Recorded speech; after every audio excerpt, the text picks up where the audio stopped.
Bab kedua. Malam berganti pagi. Gwen keluar dari kamarnya. Wanita cantik itu merasakan tidak enak badan. Rasanya dia ingin mengambil absen dan libur kuliah. Tapi hari ini jadwal Kalindra yang mengajar. Dan mau tak mau dia harus hadir. Sebab jika dia membolos, tentu saja dia akan mendapatkan kembali makian dari kakaknya. "Kenapa kau tidak membuatkan kakak sarapan?" tanya Kalindra ketika dia keluar dari kamar dan berpapasan dengan adik tirinya. Gwen membulatkan matanya kala mengingat bahwa dia belum membuatkan sarapan untuk Kalindra. Karena semalaman dia tidur dengan waktu yang cukup larut, apalagi dia mengalami demam, hingga Gwen bangun sedikit telat dari biasanya. "Maaf Kak, aku akan siapkan sekarang," ucap Gwen.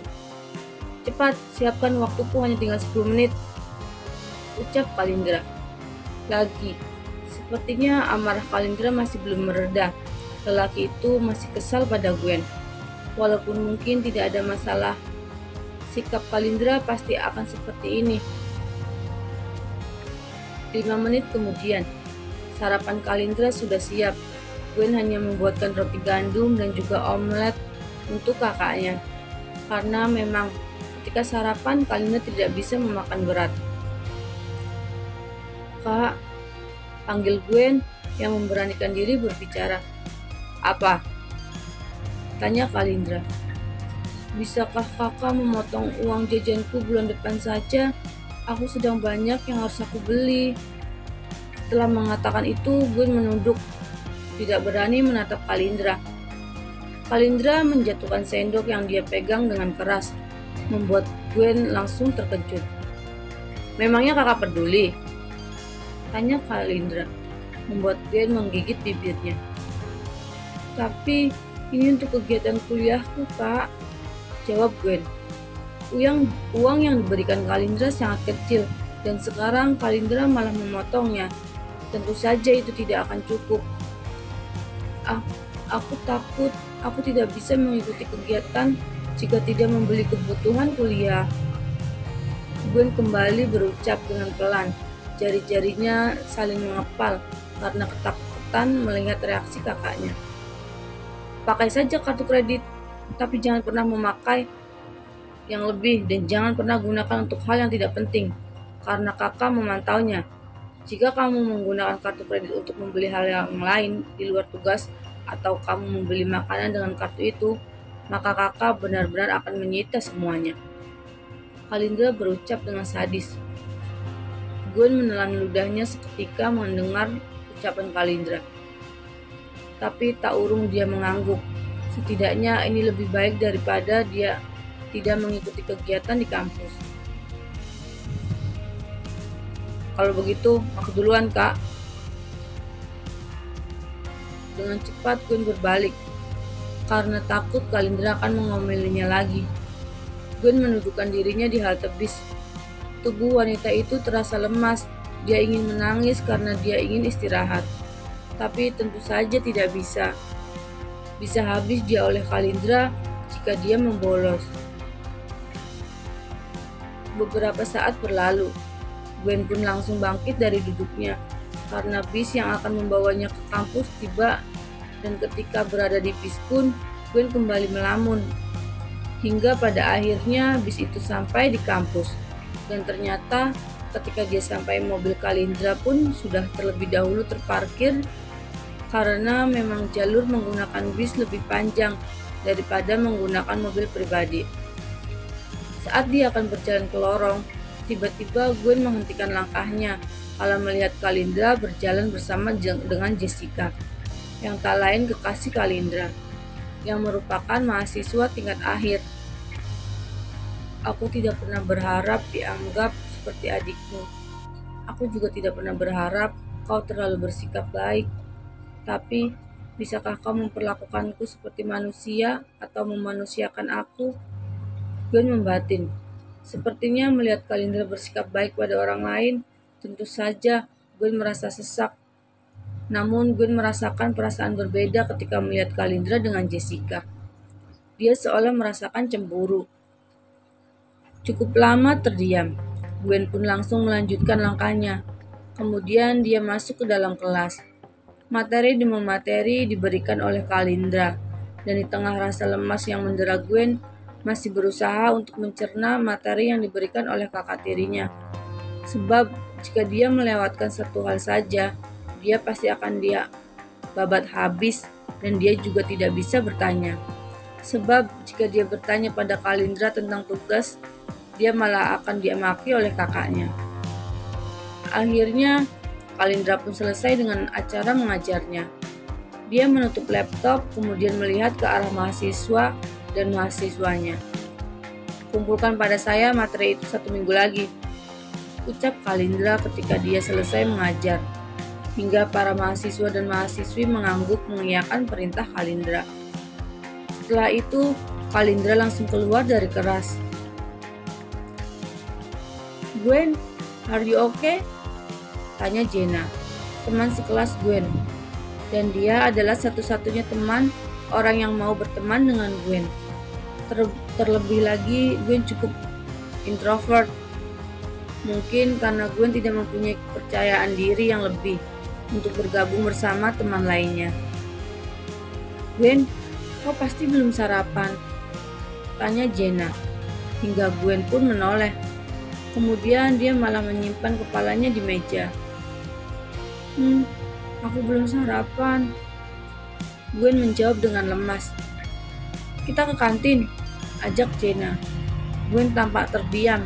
Seharusnya dia membawa bekal agar tidak membeli di luar dan bisa mengirit. Tidak apa-apa, aku akan mentraktirmu, ucap Jenna yang mengerti dengan permasalahan Gwen. Tidak usah Jenna, aku masih punya uang, tolak Gwen. Halah, sudah jangan bohong, ayo. Jenna pun langsung bangkit dari duduknya dan disusul oleh Gwen. Kemudian wanita cantik itu langsung pergi dan langsung keluar dari kelas. Apa aku tidak apa-apa memesan ini?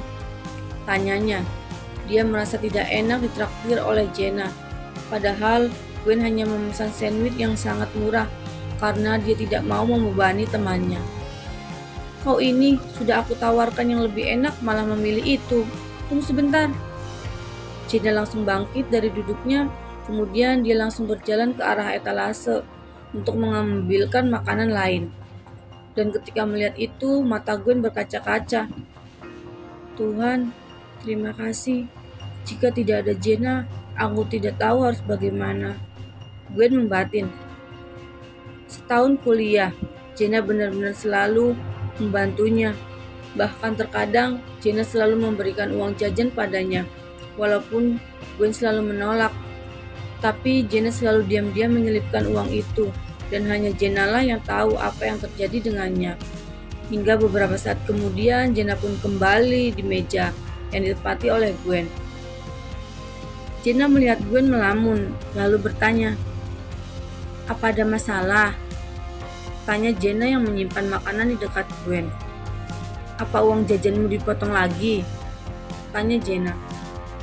Gwen menggigit bibirnya kemudian mengangguk. Nilai kemarin aku jelek dan kakakku murka, jawab Gwen. Dia berusaha tersenyum. Kau tidak mau menerima bantuanku. Lalu kenapa kau tidak mau meminta tolong kedua orang tuamu? Orang tua kakakmu? Tanya Jenna.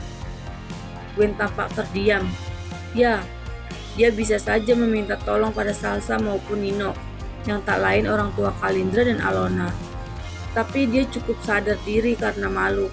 Apalagi ibunya sudah merebut kebahagiaan keluarga Kalindra. Setiap Kalindra memakinya, Kalindra akan mengingatkan kesalahan ibunya. Walaupun ibunya mungkin bukan ibu yang baik untuk Gwen, tapi sepertinya Kalindra memaki dan menghina ibunya. Gwen selalu merasa sesak. Ya, dia tidak pernah berani meminta lebih. Apalagi selama 5 tahun ke belakang, dia sudah ditampung oleh keluarga Salsa.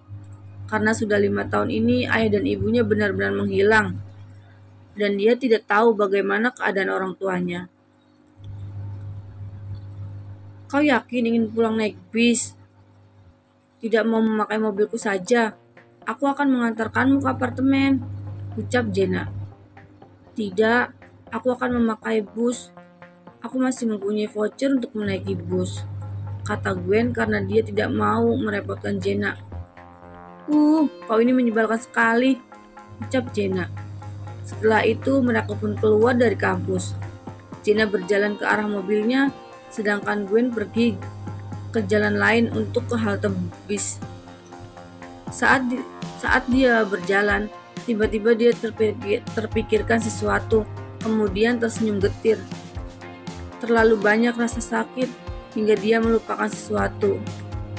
Hari ini adalah hari ulang tahunnya. Terlalu banyak hal pelik yang dirasakan Gwen selama setahun ini, sampai dia tidak sadar mengingat hari lahirnya pada akhirnya Gwen memutuskan untuk pergi ke gereja terlebih dahulu sebelum pulang ke apartemen, dan sekarang sinilah Gwen berada di gereja. Karena Gwen datang saat sore hari, gereja masih sepi, bahkan tidak ada siapapun di sana. Hingga Gwen langsung masuk. Gwen menundukkan dirinya, kemudian dia menyatukan kedua tangannya, lalu memejamkan matanya dan berdoa. Ketika dia memejamkan matanya, wajah kedua orang tua Gwen langsung terlintas, hingga bulir bening langsung terjatuh dari pelupuk mata itu. Mom, Dad, sebenarnya apa alasan kalian meninggalkanku? Ini sudah 5 tahun berlalu. Kenapa kalian sama sekali tidak mencari diriku?